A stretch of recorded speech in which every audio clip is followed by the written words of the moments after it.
Kisah desa yang muncul saat bulan merah. Sandro tiba di desa Kojadoi, Maumere, saat sore mulai turun. Langit tampak pucat, seolah tahu bahwa malam ini bukan malam biasa. Ia datang sebagai mahasiswa antropologi, ingin meneliti legenda Werkama, desa tenggelam yang konon muncul setiap kali fenomena bulan merah datang. Di dermaga, seorang nelayan tua bernama Ama Kedor menyambutnya. Senyumnya ramah, tapi matanya tampak penuh kegelisahan.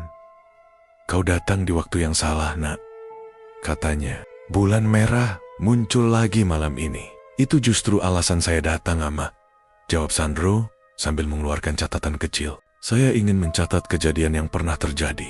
"Benarkah desa itu bisa muncul lagi?" Ama Kedor menatap laut. "Bukan desa yang muncul, tapi bayangannya, dan bayangan itu tidak suka dilihat terlalu dekat." Sandro tersenyum sopan, mengira itu hanya mitos. Namun nada suara Ama membuat hatinya sedikit berat. Saat malam tiba, Sandro menginap di rumah warga. Pemilik rumahnya, Inalisia, menyalakan lampu-lampu kecil di teras, meski listrik sangat terbatas. "Untuk apa lampu sebanyak ini, Bu?" tanya Sandro. "Untuk mengusir yang tidak seharusnya keluar dari laut," jawabnya pendek.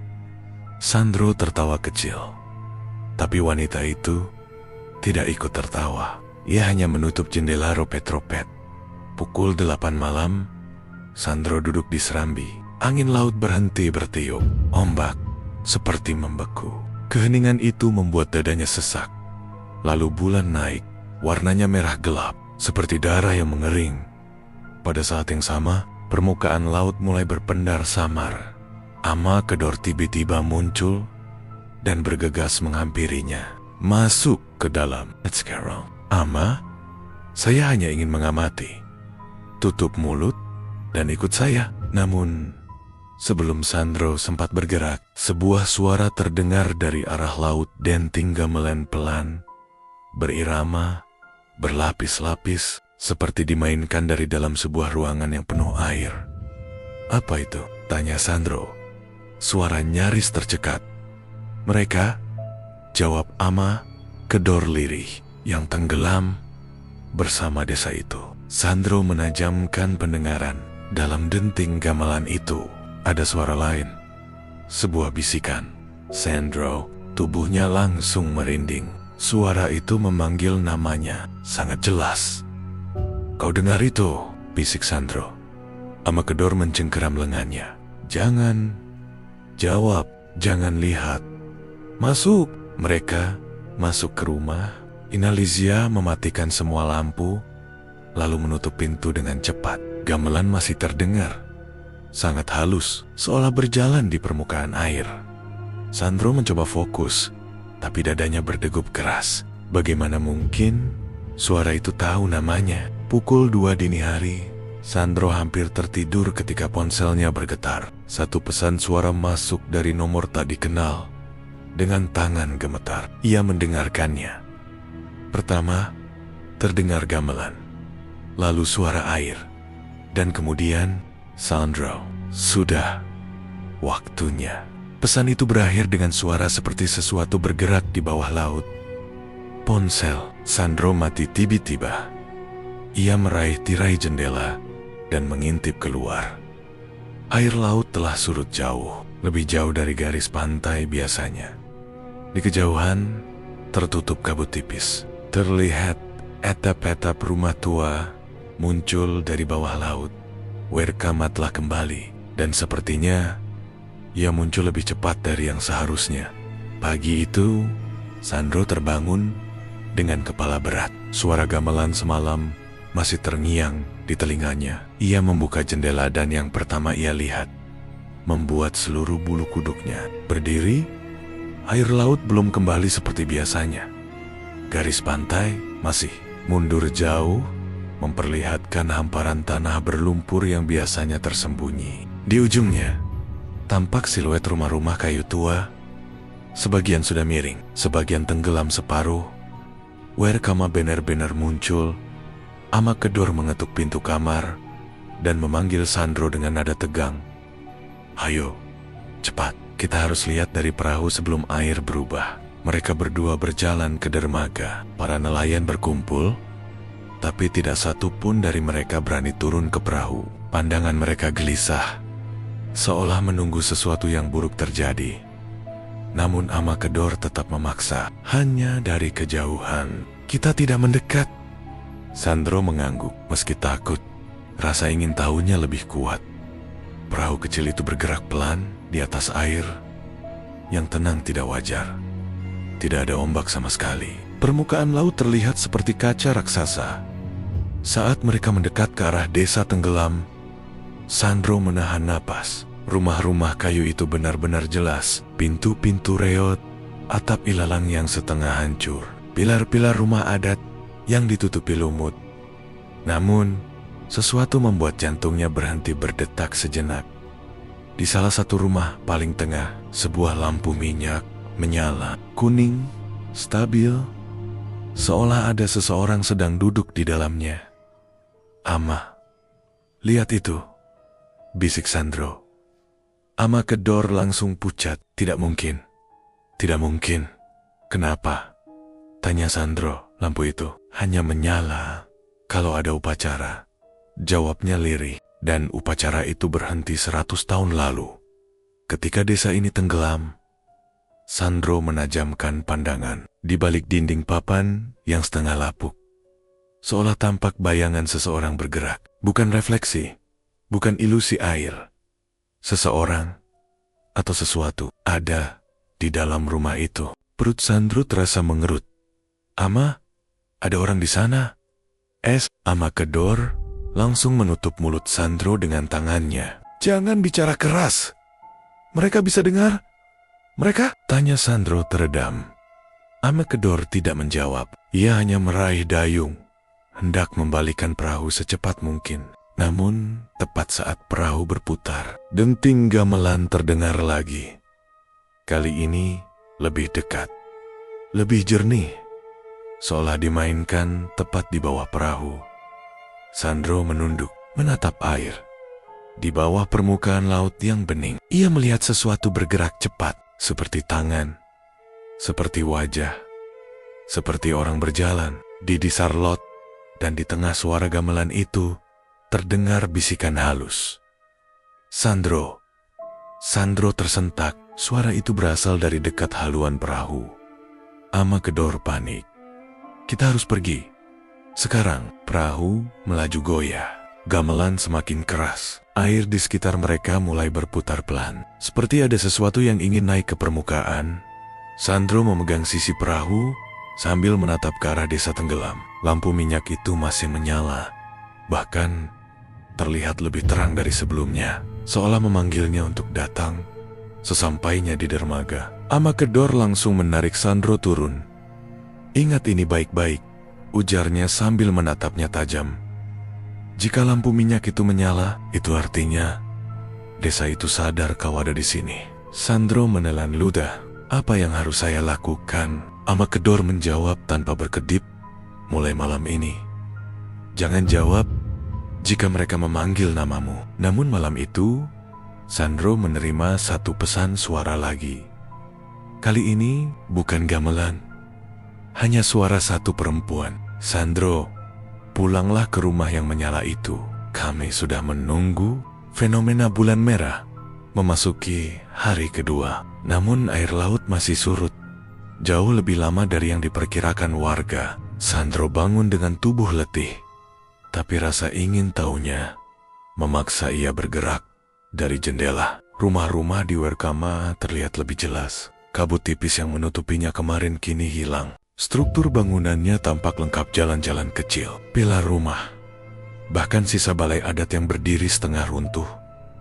Seolah desa itu tidak tenggelam, hanya kembali ke waktu yang berbeda. Sandro keluar rumah sambil membawa tas kecil berisi kompas, GPS, dan kamera. Ama Kedor yang sedang duduk di teras langsung berdiri. "Kau mau kemana?" Suaranya serak namun penuh larangan. "Saya hanya mau melihat lebih dekat, Ama. Tidak masuk, hanya sampai batas aman." "Tidak ada batas aman di desa itu," jawab Ama cepat. Semua orang yang hilang memulai langkahnya dari hanya melihat. Dengarkan aku, nak. Desa itu memanggilmu. Sandro membeku. Tapi ia mencoba berpikir jernih. Saya harus tahu apa yang memanggil saya. Ini penelitian saya. Apapun yang memanggilmu, bukan manusia. Meski begitu, Sandro tetap melangkah pergi. Di dalam dirinya ada sesuatu yang lebih kuat daripada rasa takut. Kebutuhan untuk tahu kenapa justru namanya yang dipanggil dari dalam laut. Ia berjalan melewati lumpur padat bekas dasar laut. Burung-burung tidak bersuara. Angin berhenti. Langkah Sandro terdengar terlalu keras, seolah ia sedang masuk ke tempat yang sudah lama ditinggalkan dunia. Ketika ia akhirnya tiba di batas desa yang mulai terlihat, ia terpaku. Di hadapannya terbentang jalan batu, rapi, seperti dibuat dengan sengaja untuk mengarahkan orang masuk ke tengah desa. Ini tidak ada di peta manapun, gumamnya sambil menatap layar GPS. GPS tidak menunjukkan posisi, hanya lingkaran merah berputar. Kompasnya berputar sendiri tanpa henti. Kenapa? Nafas Sandro tercekat. Ia mengambil satu langkah di atas jalan batu itu. Suara gamelan langsung terdengar, sangat pelan, seperti sambutan. Sandro menelan ludah. Ia menatap sekitar. Rumah-rumah tua berdiri seperti menunggu. Angin dingin menyapu tengkuknya. Ia melangkah lebih dalam. Setiap beberapa meter, ia merasakan sensasi aneh seolah bangunan-bangunan itu bergeser sedikit. Tidak banyak, hanya 1-2 jengkal. Tapi cukup membuat orientasinya goyah. Jalan ini, Perba, bisiknya. Ia berhenti sejenak, memotret. Saat ia menurunkan kamera, rumah di sebelah kiri terlihat lebih dekat dari sebelumnya. Sangat dekat. Padahal, ia tidak mendengarnya. Bergeser Sandro mondar. Namun justru saat itu, dari dalam rumah paling besar, terdengar suara papan lantai berderit. Seperti seseorang sedang berjalan mengikuti. Langkahnya, ia membeku. Tidak ada angin, tidak ada hewan. Tapi suara langkah itu ada. Pelan, berirama, mendekat. Sandro menahan napas. Tapi rasa takutnya ditelan oleh dorongan untuk tahu. Ia menoleh ke dalam salah satu celah dinding rumah. Kegelapan, lalu sebuah bayangan melintas. Cepat, tidak berbentuk, seperti sosok seseorang yang bergerak di balik dinding. Sandro mondar. Namun, kakinya menginjak sesuatu. Batu pipih. Ia melihat ke bawah. Itu batu penanda makam. Dengan namanya sendiri, terukir samar. Sandro Arwana, tanggal wafat, tidak terbaca. Tubuhnya langsung gemetar hebat. Apa-apaan ini? Namun sebelum ia sempat berpikir, gamelan menjadi lebih keras dan suara samar dari arah balai adat memanggil, "Kimberly, jalanmu sudah disiapkan." Sandro berbalik hendak lari. Tetapi ketika ia menengok ke belakang, jalan batu yang tadi ia lewati sudah tidak ada. Yang tersisa hanya tanah. Becek tak berbentuk seakan desa itu telah mengubah dirinya. Menutup jalan keluar satu persatu, Sandro baru menyadari satu hal. Ia sudah masuk dan desa itu tidak ingin ia keluar. Reno tidak bisa bergerak. Puluhan kepala yang menunduk, berputar, kemudian mengarah tepat ke tempatnya bersembunyi, membuat seluruh tubuhnya seperti membeku. Namun sebelum kerumunan itu sempat melangkah, sebuah tangan kuat menarik kerah bajunya dari belakang. "Diam, jangan lihat mereka," bisik seseorang. Reno hampir menjerit sampai ia mengenali suara itu. Sandro. Ia mengikuti Sandro merunduk lewat sisi rumah, menembus lorong kecil di antara pagar bambu dan kebun singkong. Baru setelah mereka cukup jauh, Sandro menghentikan langkah dan melepaskan genggaman. "Apa yang kau lakukan di luar?" Sandro napasnya terengah, wajahnya penuh keringat. "Kau mau mati?" "Hah?" Reno masih gemetar. "Mereka Mereka semua berdiri di jalan. Orang-orang yang hilang, yang sudah meninggal. Sandro menatap Reno lama, seperti sedang menimbang apakah ia harus bercerita atau tidak. Akhirnya, ia menghembuskan napas berat. Putus asa, kau bukan orang pertama yang lihat. Katanya pelan, sejak malam Eban muncul lagi, aku sudah lihat 3 dari mereka lewat depan rumahku. Papa bilang itu cuma mimpi, tapi aku tahu. Bukan. Reno menelan ludah. Kau lihat? Siapa? Mamaku, Reno Tyrion. Ia tahu betul cerita itu. Ibu Sandro hilang saat badai besar. Ketika ia kelas 4 SD. Tubuhnya tidak pernah ditemukan. Sandro melanjutkan. Suaranya retak. Dia berjalan persis seperti mereka. Kepala miring, mata kosong, tidak bernapas. Dan waktu aku memanggil, dia tidak menoleh. Sama Reno teringat sesuatu. Mereka bilang, satu lagi belum kembali. Kau dengar? Sandro mengangguk lambat. Karena mereka cari seseorang yang belum kembali ke laut. Kau tahu siapa? Sandro menatapnya tajam, seperti menyimpan sesuatu yang berat. Tetua desa sebut satu nama, orang yang tubuhnya tidak pernah ditemukan, tapi arwahnya tidak diterima laut. Reno. Sandro? Siapa yang kau maksud? Sandro menelan ludah sebelum menjawab, ayahmu, Ren. Darah Reno seolah berhenti mengalir. Apa? Tidak mungkin. Ayahku meninggal saat perahu terbalik. Mereka bilang hilang. Tidak pernah ditemukan, potong Sandro. Dalam adat sini, itu berarti laut masih punya urusan dengannya. Reno menggeleng. Air matanya hampir jatuh. Tidak, aku masih kecil waktu itu. Aku bahkan tidak ingat. Sandro memegang bahunya kuat-kuat. Ren, sejak malam itu, kau sering dengar suara langkah di depan rumah kan? Suara ketukan di dinding. Bayangan yang berdiri di pinggir ranjangmu waktu kau demam? Reno. Ia memang mengalaminya bertahun-tahun. Ia pikir itu cuma mimpi masa kecil yang menempel. Sandro melanjutkan. Fajar dingin mulai menembus awan gelap. Yang datang malam-malam itu bukan Eban, bukan orang-orang yang hilang. Reno menatapnya dengan mata melebar. Itu ayahmu, kata Sandro lirih. Dia datang memanggil sebelum mereka menjemputnya. Reno ingin bertanya lagi, tapi tiba suara langkah basah terdengar di belakang mereka. Sek-sek, cek. Sandro langsung memegang tangan Reno. Jangan menoleh. Langkah-langkah basah itu semakin dekat. Sek-sek, cek. Seperti seseorang menyeret kaki dari dalam air. Reno merasakan kulitnya meremang, sementara Sandro menggenggam tangannya semakin kuat. Jangan menoleh, Ren. Apapun yang terjadi, bisik Sandro. Suaranya hampir hilang. Namun langkah itu berhenti tepat di belakang mereka. Keheningan mendadak terasa jauh lebih menakutkan daripada suara apapun. Reno bisa mendengar sesuatu menetes di tanah. Tip-tip, bau asin laut menguar, menusuk hidung. Tubuhnya bergetar hebat. Air mata mulai mengalir tanpa ia sadari. Ia tahu siapa yang berdiri di belakangnya. Atau lebih tepatnya apa? Ren, suara berat itu muncul.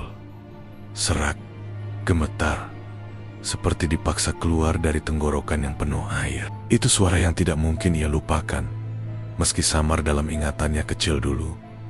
Suara ayahnya, anak laki-lakiku. Sandro menunduk dalam-dalam.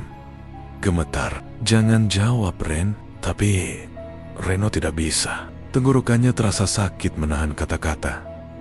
Ayah? Langkah itu bergerak setengah lingkaran, muncul perlahan di sisi pandangan Reno. Ia menutup mata, tapi suara itu memaksa ia menghadapi kenyataan. Laut memanggil. Satu yang belum kembali. Sandro menggeram panik. Ren, kalau kau menatap mereka, kau akan ikut dipanggil. Namun Reno tidak sanggup lagi. Seluruh hidupnya, ia bertanya-tanya, bagaimana ayahnya meninggal? Mengapa tubuhnya tak pernah ditemukan? Mengapa malam-malam di masa kecilnya dipenuhi bayangan yang berdiri di depan pintu kamarnya. Dengan gemetar, ia membuka mata. Di hadapannya berdiri sosok tinggi berkulit pucat. Tubuhnya dipenuhi lumut laut dan pasir. Wajah itu hancur. Mata kosong, menatap tanpa kedip. Namun Reno mengenali bentuknya. Bentuk yang hanya ada di foto-foto tua keluarga. Ren, suara itu memanggilnya lagi. Namun kini terdengar lebih dalam. Lebih jauh, seolah datang dari dasar laut. Tiba-tiba dari arah desa terdengar gemuruh. Suara langkah puluhan. Makhluk tanpa napas. Bergerak menuju mereka. Gerakan serempak, pelan, namun pasti. Mereka memenuhi jalan dan semuanya memandang Reno. Kau yang terakhir, bisik salah satu sosok itu tanpa bibir bergerak. Kau yang belum mengembalikan sesuatu. Sandro menarik Reno.